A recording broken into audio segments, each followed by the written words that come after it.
Hello, everybody. How are you doing? I hope well. Good to see you now for the fourth time. We're rounding out the end of July. So, as my trusty calendar says, this lesson is scheduled for August the 1st. Okay? August the 1st. That's when this lesson. So, we'll be right in the hottest month of summer in LA. So, hopefully, once we get through that, we're cool sailing. Another way to think about it is once you hit August, there's only 4 months to the end of the year, and those months are packed with holidays, right? And it could be Columbus Day, and then you have college football and professional football starting, and then you're like, oh, it's getting time for the end of summer, and then it's Halloween, and then 3 weeks later it's Turkey Day, and then a month later it's Christmas, and then a week later, and then bang, you're into the new year. So usually from August on goes pretty quickly. So again, this lesson is set for August the 1st on Monday. Okay, so let me proceed here. Okay, to the material. Let me minimize myself.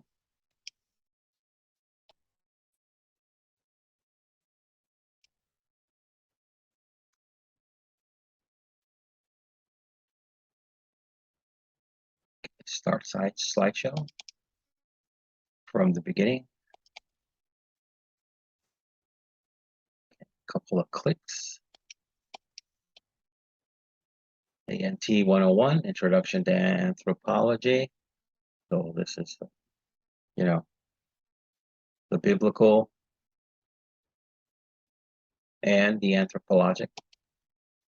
Okay, you see this down here.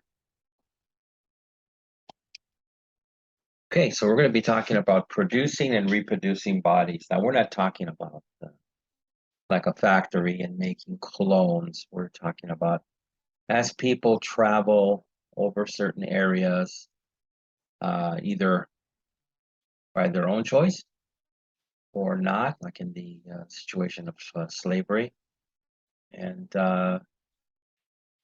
how you get different kinds of combinations of folks and cultures in different areas. Okay, so hopefully this will be good. And right away we're going to get into beauty standards. So I wonder if the ladies are going to find this interesting at all.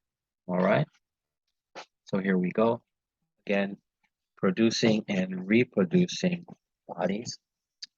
Widely across cultures, beauty, the term beauty, is a standard applied disproportionately to women. So what that means is that, oh gosh, I don't know the percentage, 90-something percentage of when we talk about beauty is for women. We really don't talk about beauty in men. Men are considered handsome, right? So it says, but with exceptions like the Wodaabe or Bororo of Northern Africa, who prize male beauty and famously hold male beauty competitions. So guys, if you're not getting enough attention, move to these places in Northern Africa, and then you can be a beauty model, okay? And get all the attention that you need, all right? So continuing right here, which is one manifestation. Manifestation means something comes into being. They used to talk about ghosts. A ghost manifested right in front of me, which means, came into being. First you looked, there was nothing there, and then bang, it manifested. Came alive would be like a slang term. So this thing that came alive of the peculiar, which means strange, cross-culture obsession with female body. So this means among most cultures, that no matter if you're Asian or Latino or African, in most senses, Western, the obsession is with women. Right? Well, I personally think women are more beautiful than men too, so I don't have an issue with that. But anyway, it says at the same time, different cultures have different standards of female beauty And according to Alexander Edmonds, author, usually when they talk about these folks, they're talking about authors, in Brazil, this entails or shows or puts together that small breasts and large buttocks. If you don't know buttocks, just cut it to butt, and now you know. So girls with big butts and small breasts are considered the highest standard in Brazil, at least according to Alexander Edmonds. Like I told you before, we're going to point out these authors, but just because an author says it doesn't mean everybody believes it or a high percentage, or other authors believe different things. But this fellow's going to put that forth. So Edmonds also writes that Brazilian body concepts convey or show an aesthetic of mesticagem. So you don't have to know the Portuguese here, but Portuguese for race mixing. So I guess they're saying this body type is the result of race mixing. Okay. And probably what they're saying is, African mixed with the Western Portuguese that came there and settled. Sexuality, sexuality, especially across racial lines, becomes a key symbol for the formation of a new mixed population with positive traits, such as cordiality and physical beauty. In short, beauty is a realization of a Brazilian biotype. Unfortunately, not everyone in any society conforms to the ideals, right? So what they're saying there is, I'm sure there's a lot of skinny women in Brazil too, right? And they're attractive, but they don't conform to what Alexander Edmonds is saying. That, hey, to really be a hot Brazilian lady, you have to have a big behind and small breasts, right? Okay. So like I said, unfortunately, not everyone in any society conforms or meets to these ideals, which leads to an infinite variety of body alterations. It's strange. I hear the word alterations and I think of clothes, right? Kind of scary that now this is what's going on with bodies. At least for me, a lot of young people are into these things like painting their body. I've met people that, your eyes, the white part of your eyes, they had them painted. So not for me. I'm afraid I'd go blind, right? And then piercings. So we've seen a lot of different piercings.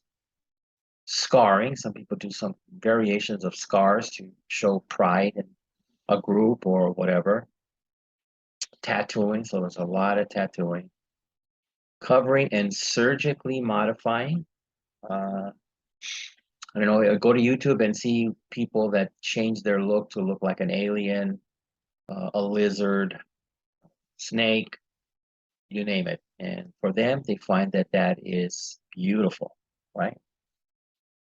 And I'll tell you, I don't know, a lot of these people have done a lot of tattooing and a lot of piercing and stuff. It's not for me, but I've always seen they've always had a girlfriend or a boyfriend. So I don't know. Maybe it's a popular thing.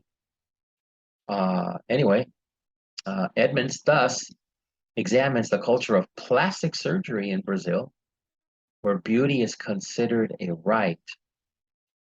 So people are complaining here in the United States about we have a right to medical care, and in Brazil, like people, according to him, feel that it's a right to be beautiful, and to achieve this beauty is to be psychologically therapeutic. So therapeutic means healing, right? It's healing, and to drive autoestima in Portuguese, it's Spanish too, and worthy of being offered in a public health system to needy patients.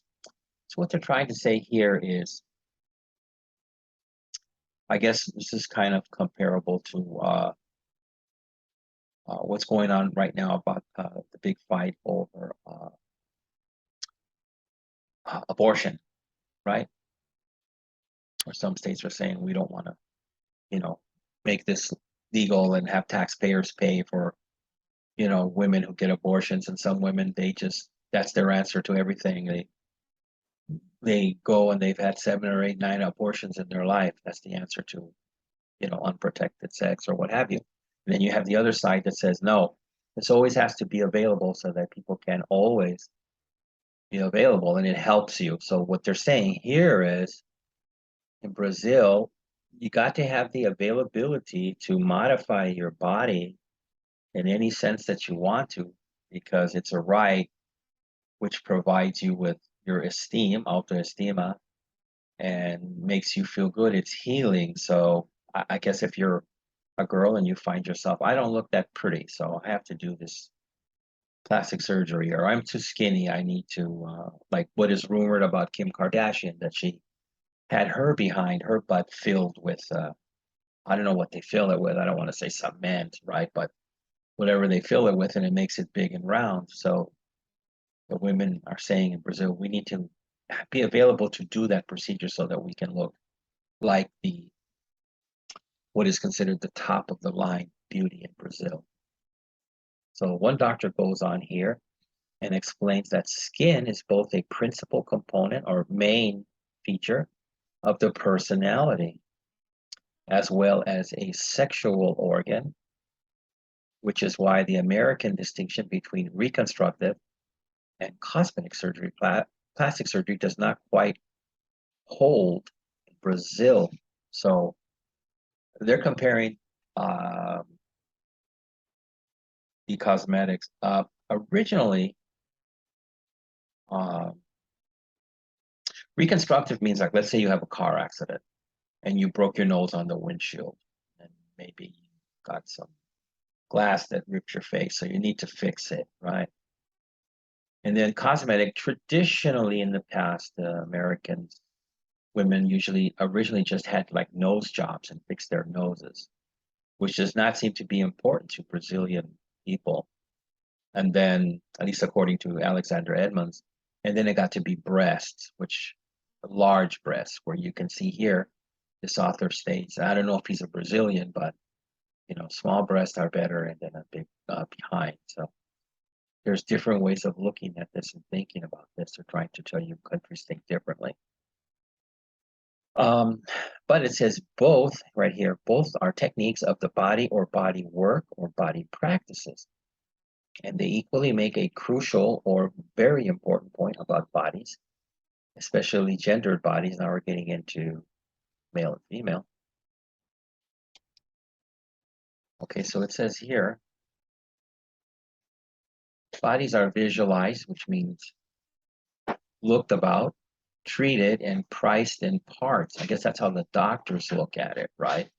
The ubiquitous before and after photos divided the body into close-up of busts, that's another way of saying breasts, buttocks, again, you're behind, and then stomachs, abdomen.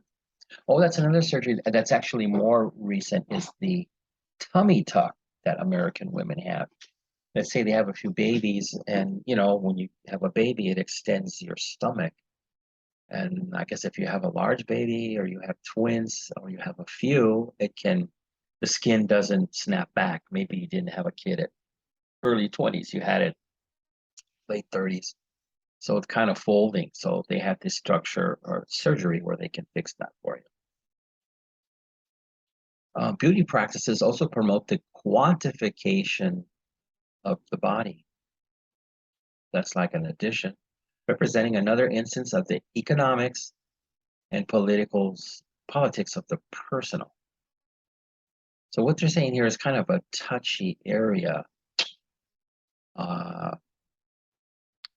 Again, they're saying that maybe you want to go in for a more minor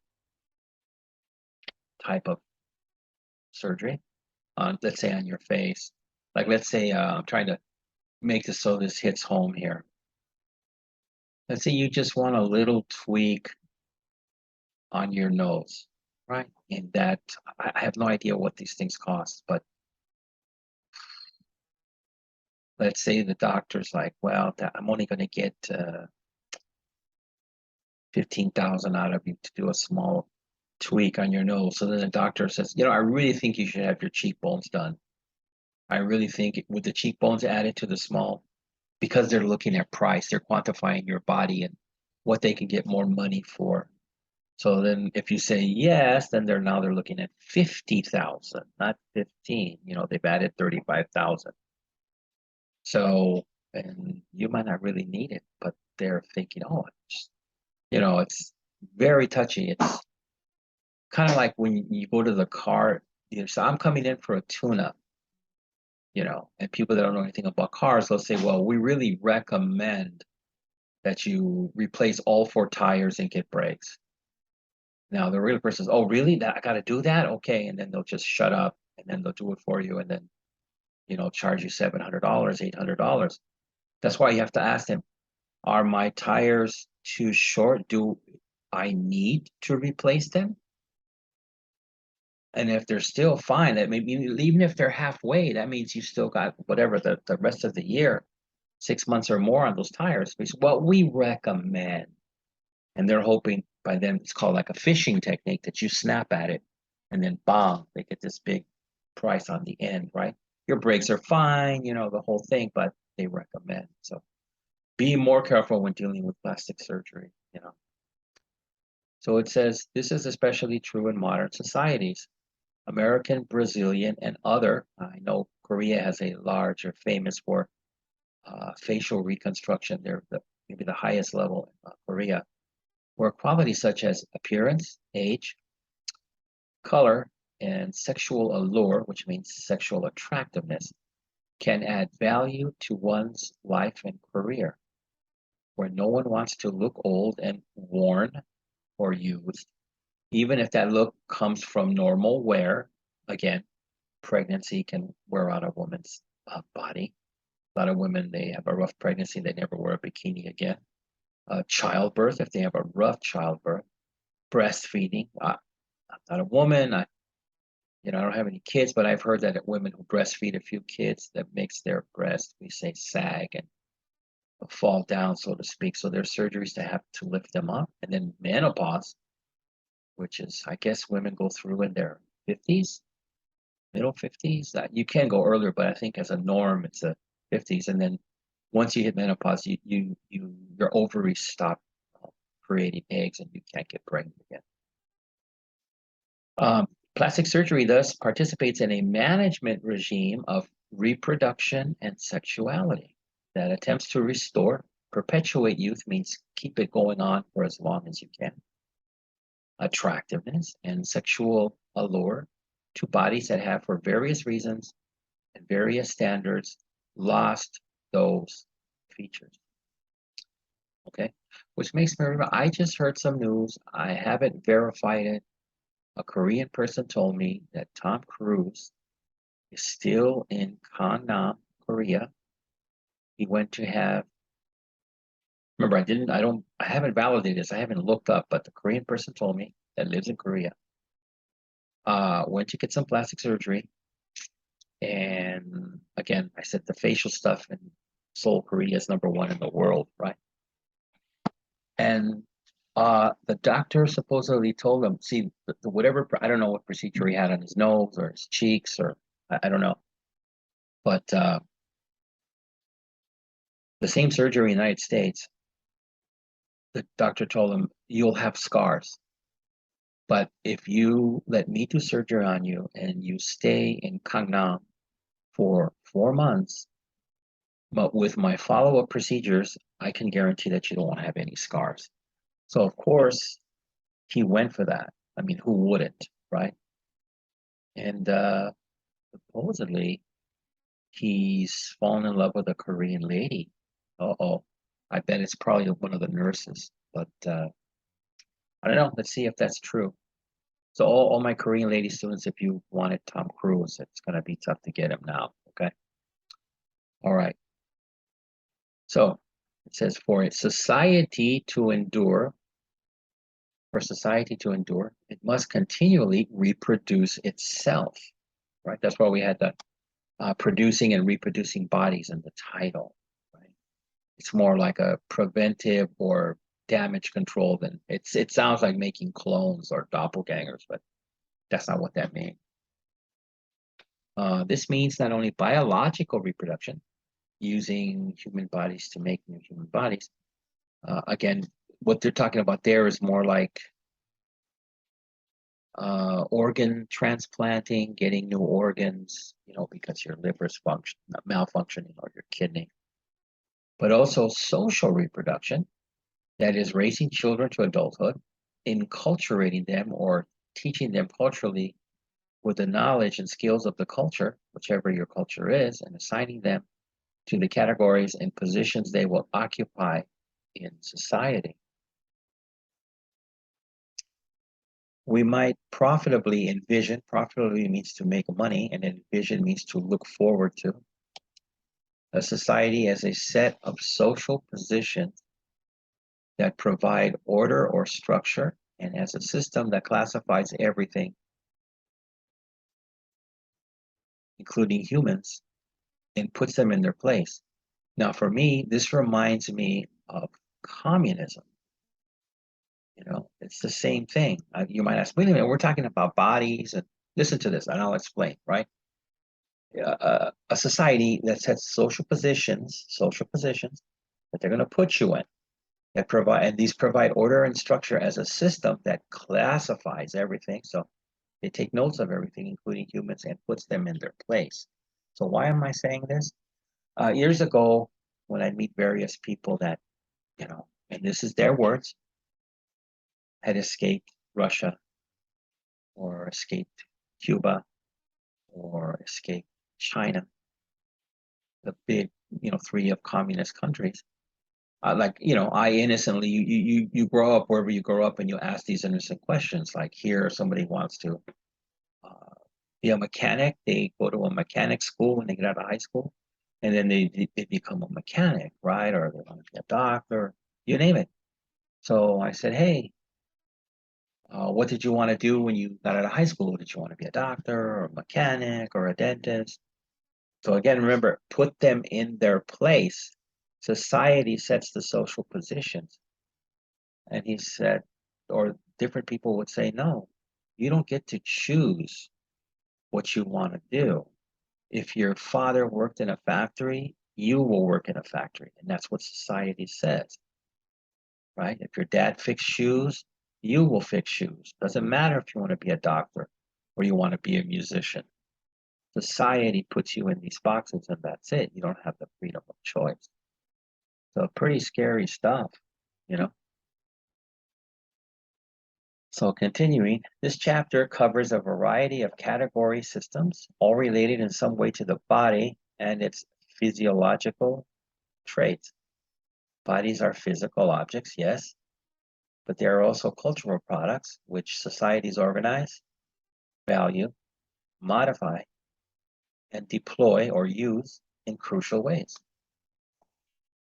Cultural anthropologists, back to our main drive here, this class, following social theorist Michael Foucault, say that culture is inscribed or written in and on the body, debunking the customary division between nature and culture, or between mind and matter.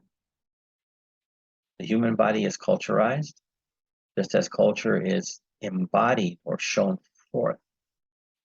Bodies are non-cultural or pre-cultural, which further implies that physical facts alone, one's blood relations, skin color, or genitalia do not determine social categories and cultural meanings. You're not going to be asked anything in this. It's too confusing. Even as the political wars race around right now in the US about I'm non-binary, I'm transgender, yesterday I was gay, today I'm not. All that is just way too confusing and changes on a weekly, if not daily basis. So we're just touching facts here that what these authors think about some certain things. I'm going to ask you questions that are more easily to answer and more concrete, right? Okay, now we move on to key concepts in anthropology of kinship. So kinship means like your family. It's an old country term. People would say, city people would say, this is my family member. And then country people from the mountains or whatever would say, this is my kin, my brother, my kin, right? So kinship is a word for family structure. A building block of kin groups is marriage, some culturally recognized form of relatively enduring or lasting relationship between partners that establishes social, economic, and sexual rights and obligations. The marital system addresses a number of questions. So here we go with the first one. Who is an acceptable spouse? All societies rule certain categories of people in and out as appropriate marriage partners. Exogamy, which I'm not going to bother you with, it's tough, but here's a definition. Exo for outside and gamy for marriage refers to marriage with someone who is outside one's own category. So I guess that's like the old, which was my situation. Like my first girlfriend was 19, and I came from the poor side of town. And she came from the rich side of town, so I was never accepted by her father, right? That's what you're talking about there. And then it says, common categories for exogamy are gender and kin group. Now that's more on a racial and sexual. Endogamy, endo for within, names marriage with someone who is inside one's own category, with common categories for endogamy, including age or social class or linguistic group or nationality. Clearly, any actual marriage is likely to be exo, outside gamous in some ways, and endogamous in others. Okay, next question. The questions are, what's important here? How many spouses? The major division on the matter of the number of concurrent or current spouses is monogamy versus polygamy. Monogamy means one spouse versus having many. Some societies allow only one spouse at a time, but many societies allow two or more. However, there is a profound difference, meaning very strong difference, within polygamy between polygyny and polyandry. Polygyny refers to a man with multiple wives, while polyandry allows women to marry multiple husbands. The former, the one with men and different wives, is quite common across cultures, but the latter is very rare. So it's very rare that women have a number of husbands. And of course, having a polygyny or a polygynous norm or preference does not mean that every man has several wives. Some men may not have the desire or wealth to marry more than one woman, and no society has enough women for every man to have multiple wives. Now, again, I try to relate any type of personal experience that I've had. I've always known that, for example, Muslims could have up to 4 wives. So, when I was younger and I had some young American guys would joke around and say, man, I think I want to be a Muslim so I can have 4 wives. I think that'll be so exciting. So as I got older and more Muslim people came to the United States and I worked with some, met some, I'd ask them, is that a popular thing where you're from, that men have 4 wives or want 4 wives? And usually the guys would tell me, hell no. He said, you know how much money you have to have for more than one wife? He said, I can barely afford one wife. And then he said that the headaches that different women who think differently going to give you, they said, no, we'll stay with one. So I think the American guys should look into that before they get all excited, thinking that they're going to have one wife's going to be Jennifer Lopez and another wife's going to be Lady Gaga. You have to stop fantasizing, right? Plus, I understand it's hard as hell to keep like let's say Jennifer Lopez happy, how are you going to make her and Lady Gaga happy? It's not going to happen. Keep it simple. So I guess that's why they say here, you know, some men may not have the desire or wealth to marry more than one woman. Here's another question. How is wealth involved in forming uh, and finalizing marriage? Many societies make wealth exchange an official aspect of marriage arrangements. Bride wealth or bride price is a wealth paid by the prospective husband to be to the prospective family's wife. Sounds like wife's family, a dowry, usually to her male kin. It establishes the husband's rights to the labor and future children. Bride service is work that a husband agrees to provide to his wife's kin in exchange for the marriage. Here's the dowry I talked about, the old traditional dowry. Dowry is the opposite of bride wealth. That is the wealth that is provided to the husband by the wife's family. Okay, so I'm getting this correct now. Like her father would, if I'm going to marry some woman, her father would give me the money for us. Unfortunately, while bride wealth tends to enhance male power, dowry does not tend to enhance female power. Worse, in many societies, men may exploit the institution of dowry, demanding or extorting exorbitant dowries, and even harming or killing women in pursuit of riches. And dowry may seriously limit a woman's marriage options if her kin can offer little or nothing. Here's another funny thing: as I ask people from these certain kind of regions, again, you know, foolish, unexperienced American guys back in the day would think, "Oh, wow, like if I marry a woman from that country, the dad, they're thinking the dad's going to give me thousands of dollars and a car and, you know, buy me a condo, you know." And then you find out some of these women are actually from poor families. And then what they give to the husband as well, we have our most important thing to give you is a cow. And then we have 2 pigs and 3 chickens, And it's like, what? So you never know. Grass is not always greener on the other side. Okay, a second key concept in kinship is residence, where you live. People must reside somewhere, and marriage is widely, although not universally, associated with residence. The main residential preference systems across cultures are patrilocal, in which married people live with or near the husband's kin. The spouses may move into the man's household or may establish a household in his family's compound.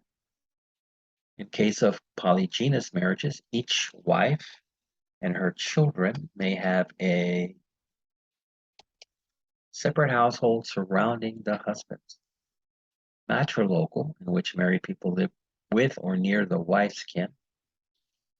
Next is ambilocal or bilocal, in which married people may choose either kin group to live with or may alternate between them. So maybe they go live with the husband's parents for a while, and then next year they go live with the wife's parents. So that's what that means. Next, neolocal, in which married people ideally establish a new household apart from either kin group. Now that's very common in the United States. She doesn't want to live with his parents. He doesn't want to live with her parents and her tough mother. So they decide to live far away from both of the parents. Again, that's the United States. And other countries. No, like again, like I found out in Korea, it's very common to go. Like I guess, like say, if I married a Korean woman, I'd go live with my Omani and go live with her family. But then her mom becomes the boss, not me. So then a lot of Korean guys would say, "Hey, you got to come live with me and my mom." And then my mom, unfortunately, gets too tough with my wife. So, but they put up with it. There's benefits to it. Okay, now we're going to get into race. Okay. The United States Census is a revealing cultural document. What it reveals supposedly is the percentage of people that are here. In 2010, the most recent version, at least according to this book, there were only two options for gender, male and female. Like I said, now people are racing all over the place. No, I'm transgender. I'm non-binary, which means they're neither male or female. I personally don't understand that because they still have their, let's say, female sexual organs, right? But I don't know. So there only was two genders for race. There were five major options: white, Caucasian, right? Black, African, American, American Indian, Alaska Native, Asian, and Native Hawaiian or Pacific Islander, not to mention subdivisions of these races, Chinese, Filipino, etc., or some other race option. And the choice to select any combinations of a race. So you could be like African American Latino, like let's say if you came from Cuba, right? Originally, Spanish was your first language. This document illustrates the stubborn binary, okay, so I guess this person is into non-binary thinking about gender, but the evolving pluralistic thinking about race.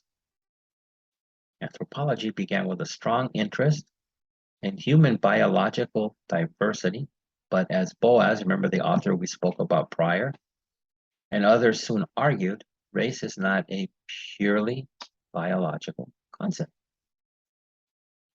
In fact, physical anthropologists widely agree that objective, natural human races do not exist.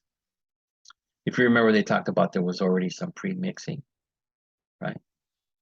Human physiological differences certainly exist, but there are no sharp lines, or which means definitions, between races, nor are race groups completely homogeneous or they're only one culture, nor is there consensus or agreement, universal agreement, on how many race groups exist. Most anthropologists and other social scientists thus concur or agree that race is a cultural system for organizing physical differences, a set of categories for classifying people on the basis of bodily traits. That was in the beginning of our reading, chapter 1. And only certain culturally selected traits like skin color, but not foot size. Again, how they make these declarations are different for me. I think there'd be a little more explanation, but anyway, you're at least seeing the different categories. Again, body diversity is real, but these characteristics, and then we're going to be quoting here, have no social meanings except what we humans give them. This is from prior. This is what is meant when we claim that races are culturally constructed. It is the social meanings imposed on the varying human populations that we must investigate to understand race. So prior, for the first couple hundred years, anthropologists, not called anthropologists, uh, dug deeply into the physical differences between people for anthropology. And in the more recent times, you have cultural anthropologists that talk about the ability to understand these races by culture, right? Don't look about who's got the big butt or the big feet or the big nose and things like that, right? This is what they put forth. So, quotation marks. Race is comparatively new concept, dating back at most a few hundred years in Western society. It also has definite social and historical causes and effects. Manny Nash, who's a new author, attributed race to what he called the ideology, the way of thinking of race, or like it says, race thinking. And this is defined as a system of ideas which interprets and defines the meanings of racial differences, real or imagined. That's going to be a tough one, the second one. In terms of some system of cultural values. The ideology of race is always normative. It ranks or classifies differences as better or worse, superior or inferior, desirable or undesirable, and as modifiable or unmodifiable. Oh, it's a lot of gobbledygook there. Like all ideologies, the ideology of race implies or suggests a call to action. It embodies a political and social program. It is a demand that something be done. Again, this is what that author feels. Okay, one source of Western racial ideology was the scientific study of man, discussed in the first chapter. The attempt to apply scientific classification to human bodies. Again, that's what we were talking about when they went for foot size, skull size, nose shape, things like that.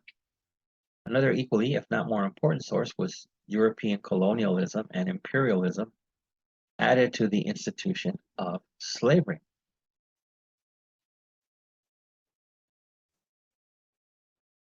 Needing to explain and justify the conquest, domination, and exploitation of other peoples, race provided an attractive, turn the page here, legitimation, which means proving if the darker skinned peoples of the world were inherently inferior, if verging, as the Spanish colonial debate indicates, on non-human status, then paternalistic treatment at best, which is you're going to act like parents to them, treat them like your kids, and then genocidal or killing them, all treatment at worst were justified. That's what this author puts forth.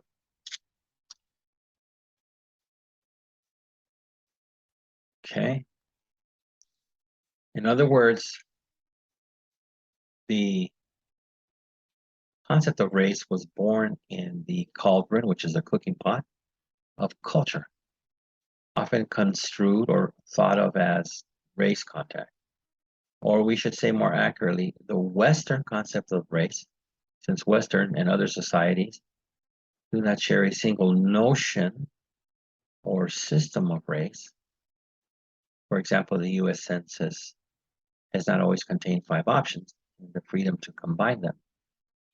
And most other societies have not had America's peculiar or strange race history with race-based slavery and segregation. That's not technically true. Latin America had this also, and some places in the Middle East. So it's not always true here. Accordingly, Audrey Smedley did an anthropological analysis of the qualities of the North American race concept, asserting that races are understood as exclusive and discrete biological groups. So again, the biology is saying these physical traits belong to American Indians, and then these biological traits belong to Asian people, and they're exclusive. Okay. 2, natural, indivisible, inherited whole from parents, which I guess is a non-touch bloodline, at least in a short way. 3, immutable, fixed, and unalterable, never to be bridged or transcended. I'm not quite sure what they mean there, unless they're talking about forced mixing of folks. I'm not sure. I don't even know if they mean this is good or bad. And then they say fundamentally unequal, I guess based in the systems of colonialism. Okay, 11. Distinguished not only by outer physical characteristics, but also by inner realities, such as behavioral, intellectual, temperamental, moral, and other qualities, which are also unequal. So all I can say about that is, yes, let's say a Chinese person looks different than a Mexican person. But, and then they're also saying that they also have different behavior patterns, different type of intellectual thinking, different temperaments, moralities, and other qualities. But that's with everybody in the world, so just keep that in mind. Anthropologists generally agree that race is a thought system that functions to naturalize and somatize, that is to make bodily, differences that are more basically political, economical, and social. European colonial powers carried their race ideologies with them and imposed them on their colonies, often with bitter consequences. The local people often absorb these concepts, learning to see themselves as racially distinct and unequal groups and discriminating against and oppressing each other. In Sri Lanka, which was formerly the colonial colony of Ceylon, for example, the Sinhalese came to regard themselves as a different and superior race from the Tamils, contributing to a brutal civil war on the island. Of course, other issues, religion, language, and prior occupation, fueled or added fire to the conflict or fight. Colonies where a white population ruled after independence, a race regime, or let's say political system, kingdom, was frequently established, as in the United States and South Africa, with a formal legal system of segregation, apartheid or apartness, which was set up in South Africa.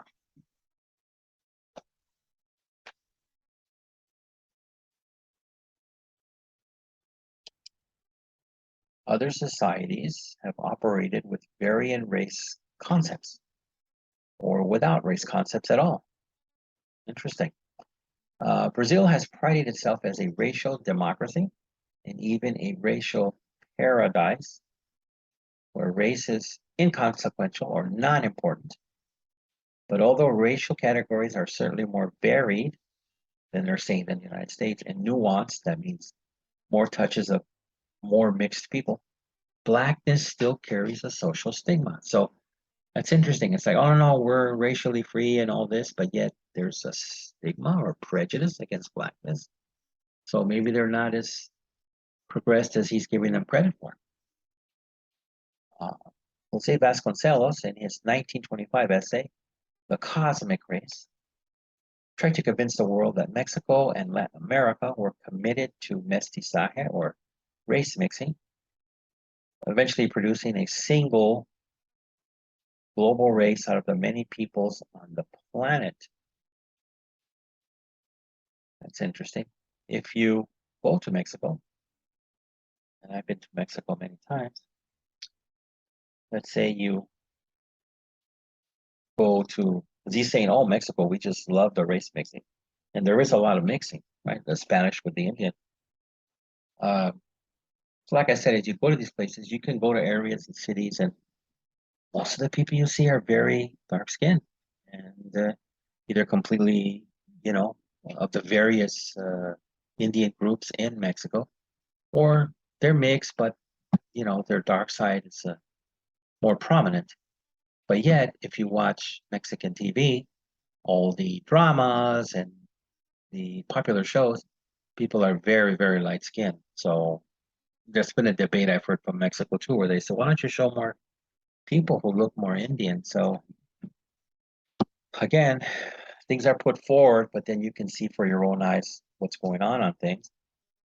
So like I said, Mexico and Latin America were committed to mestizaje or race mixing, eventually producing a single global race. Well, that's impossible too. That means you'd have to have everybody make love to everybody. So, I mean, how much Persian does the person have, and how much Japanese does he have, and how much African does he have, and how much French? I mean, that's why people that write these things like cosmic and universal love and stuff, they're not really attainable, you know?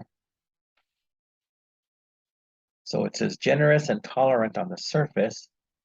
Mestizaje was also seen as a way to improve or redeem the lesser races. That's another viewpoint, like Africans and Native Americans.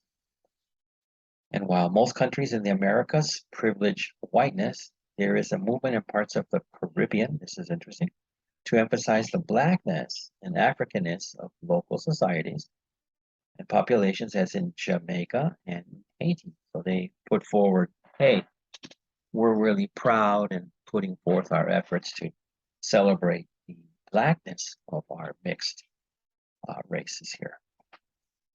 The poet and politician Aimé Césaire called this emerging or coming forward race consciousness negritude. So you can see this comes from the negro, which means black, and then attitude. So think like a positive, strong black consciousness. And that's what he was talking about. In another case of evolving race consciousness, in Japan, a racial distinction is commonly made between the Japanese people and the Burakumin people, although there are no observable biological differences between them. So he's saying if you have a Burakumin person and a Japanese person standing next to each other, you really can't tell who it's who. The Burakumin probably began as a class or a caste of rural dwellers. So those people live like in the woods or what have you, mountains. And the word buraku means village, and performed lowly and polluting jobs. Why did they say polluting? That's not a good term. Jobs like butchering and leather making. So they were not high society. Behavioral and moral stereotypes about them persist, and increasingly the Burakumin and the wider Japanese society have imagined them not as a class, but as a people, and are essentially a race. That's a little confusing. Why in this book he chooses to talk about the Burakumin instead of the Ainu? To me, the Ainu is a bigger, more popularized problem or situation that they discuss in Japan. So I don't know. Every author has their own likes and dislikes. So we've gone around the world here with different feelings about race and body and attitudes. So now we're into the questions. Yay! We're into the questions. All right. So here we go. Let me line this up and explain these the best I can so you can do well on your work. Midterms coming up soon, so get ready. 1. Widely across cultures, beauty is a standard applied disproportionately to whom? So to whom? Is it applied to children? Who is this applied to? You just read the very first part of this chapter, bingo bongo, you have your answer. Okay? All right, next. How do Brazilians think about beauty? Okay, so what do they think? That women have to shave their hair off and wear a three-piece suit? Is that how they think about women's beauty? So let me know. 3, for our society to endure, which means to last, which 2 things must it do? So I do need both things. Don't give me one. You will not get full credit. You know, this looks like a good question to come on the midterm. So this is a good practice for you. If you know, my question is, for society to endure, which 2 things must it do? And then you say, they must go to McDonald's weekly. Even if I say, you know, that's a crazy answer, I'll give him some points for that. It's only one, it's not 2 answers. So careful. 4, describe marriage as a building block of kinship. So when they talk about marriage and kinships, just write down what it said there. You know, how is marriage a building block of kinship? What is it, right? So give me the info there. 5, list 3 questions for choosing spouses. Now, if you remember, there was 3 questions and then they had a lot of information, some of it confusing underneath the questions. So me being the kind fellow chap, as they say in London, just give me the questions. I'm doing the reverse here. I don't want the definition. It was a lot of weird Latin terms there. Just, like I told you, just concentrate on the questions and you shall be fine, right? So what are good 3 questions for choosing spouses? Does he own any clothes that are clean, right? That's not one of the questions. Okay, question 6, list, again, 3. So we're kind of doing like a couple of questions in one. List 3 kinds of residence in kinship. So list 3 ways that people can live in kinship after they get married, right? Just list 3. There's a couple, a few more than that, maybe 6, but I just want 3. Okay. So even if you say, man, teacher, number 6, I have to give 3 answers, that's not fair. Well, I could ask for all of them, and I'm not. So be strong. Go have a 5, guys, and you'll be okay. All right, 7. What do most anthropologists and other social scientists concur or agree about race? So again, I do these things like if you can go back to the material and you find anthropologists and social scientists, but you're like, teacher, there are a lot. You can find this word concur, you'll find the answer. I didn't change it to think. I did it to concur because it's exactly put there to help you find the answer. Okay, again, one of my kindnesses, I will accept a $100 bill if you send it to my email. Okay, thank you. And número 8, or PAL, Western racial ideology attempted to do what? There is a definition for that. I think it's a 2-parter, but you can just give me one. That's okay. I'm not stressing 2 here. This is where you can get away with, well, you didn't say 2. You're right. So just give me one. And connect it to where the connected word is. Okay. All right. Next, 9. Anthropologists generally agree that race is what? What is it? Is it a 7-course meal? Is it a football game? Is it a group of flowers? What is race to anthropologists? Okay. All right. I'm only giving you 9 questions, not 10, because a couple of these I want you to list. So I'm not giving you 10. So being cool. Okay. So let me end this thing and wrap it up. Hit the stop share. There I am back again. Hello. So take care. Again, this lesson is slated for August 1st, 2022. And, do well, and you'll probably do well on the midterm. Okay, so thank you, everybody. And I will see you soon. Okay, bye-bye.